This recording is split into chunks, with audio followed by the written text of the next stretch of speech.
Never entirely sure about the lines of the Z1. Will it ever be a true classic? Unlike a lot of these cars here in Birmingham at Crestwell Cars. Now, Mike Ford knows more than most about the bottom end of the classic car market.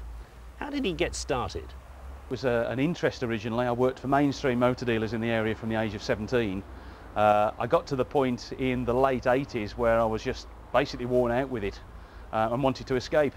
I mean, you're not at the top end of the market, not being rude, but you're not at the top end of the classic market. What's the philosophy behind it? I like the average working man to be able to afford something different and something he's going to enjoy. And I feel that really they can come on here and if they've got £2,000 in their pocket, they can go away with something that's going to be interesting to them and it's going to bring back some nostalgia to them.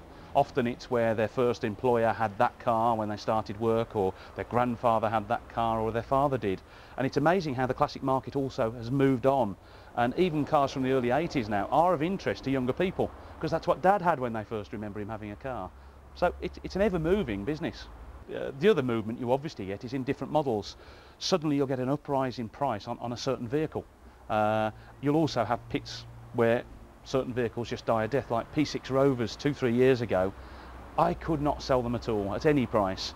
The last 6-7 months I found that all of a sudden there's an interest in them again.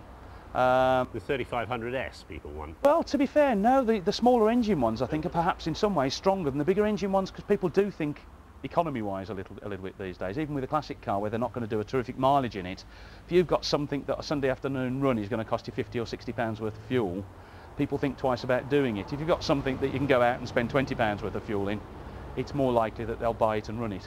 I mean, when you look round this yard, I mean, what's your favourite sort of car? I can't say I've got a favourite. The one that makes the most money for you? I suppose yes, yes, to be perfectly honest, you're right, yes, it would be. But in terms of driving, I get a kick out of all sorts. I mean, I enjoy driving little things like a Trabant. They're just a lot of laughs, terribly crude. In other ways, they're actually terribly practical. And I'm actually quite a practically minded person. I like practical things. So cardboard bodywork was a very good idea? Well, it doesn't rust. They don't rust. And what about big cars? I mean, you've got some big cars here, you know, big old Zodiacs and Daimlers. I mean, what about big old cars? Big old cars, they've got a place of their own. They're very enjoyable to drive and to use. They tend to motivate people into thoughts of the 50s and 60s, particularly things like Zodiacs. There's a big following for things like that, for the new age teddy boys, as I call them. You get them in and they go to the 50s and 60s dances and they thoroughly enjoy the whole feeling of that era. Car-wise in particular, nothing really frightens me. I think there's a market for everything somewhere, and it's just finding the man for the vehicle. And I suppose in some senses, that's exactly what I do. I'll put my money into things and be willing to sit on it if necessary and just wait for the man who actually desires that vehicle. And I can save him a lot of looking round, because the chances are he will find something very obscure and something that he happens to want here.